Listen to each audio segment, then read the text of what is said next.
Guys দেখো তোমাদের ভাইয়া এখন মুড়ি মাখবে। প্রথমে দিবা হচ্ছে ছোলাটা প্রথমে দাও, ঢেলে দাও। দেখো গাইস তোমাদের ভাইয়া আজকে মুড়ি মাখবে। আমরা এখানে মুড়ি পার্টি করছি। কি শিল্পী? সামনে রমজান আসছে না, মনে হচ্ছে রমজান। হ্যাঁ রমজান ফিল পাচ্ছি, কিন্তু রমজানে তো অনেক কাজ, সেই জন্য এটাই সময় এনজয় করো। অত বেশি খুশি করতে হবে না।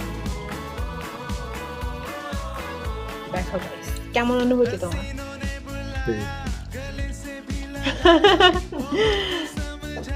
কি বললে আবার বলো?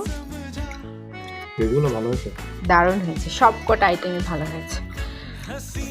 এখানে মুড়ি মাখার জন্য নিচ্ছি ছোলা, পেঁয়াজু, হচ্ছে বেগুনি, মুচমুচে বেগুনি, আর হচ্ছে জিলেপি। জিলেপি ছাড়া মুড়ি মাখা আমার কাছে এখন যত বড় খাও, সামনে রমজান আসছে, দাম বেড়ে যাবে। বেগুন, হ্যাঁ সত্যি বেগুনের দাম বেড়ে যাবে। অনেক ক্রিস্পি গাইস। বেগুনি গরম, প্রচুর গরম, এখনই ভেজে তুলেছে। শীতের দিনে মুড়ি মাখা। আর এই যে আমার মোহাম্মদ আলী এখানে বসে বসে জিলাপি খেয়ে যাচ্ছে। জিলাপি খাই, পেঁয়াজ আর কিছু খাই না।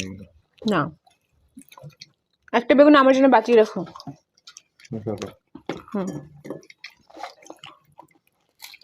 দেখো দিতে দিবে না।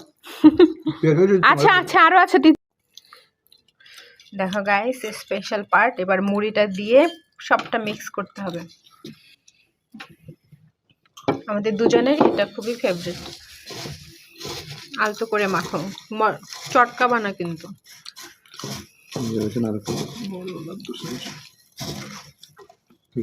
ইয়াম্মি মুড়ি মাখা খাচ্ছে তোমাদের ভাইয়া। রমজান না আসতে, হ্যাঁ রমজানের ফিল। এর আবার মুড়ি মাখা খুবই পছন্দ, সেই জন্য কয়েকদিন থেকেই বলছিল, তাই আজকে করে দিলাম। কেমন লাগছে? অনেক। আর সবকিছু গাইস ঘরে তৈরি করেছি, শুধু জিলাপিটা ছাড়া।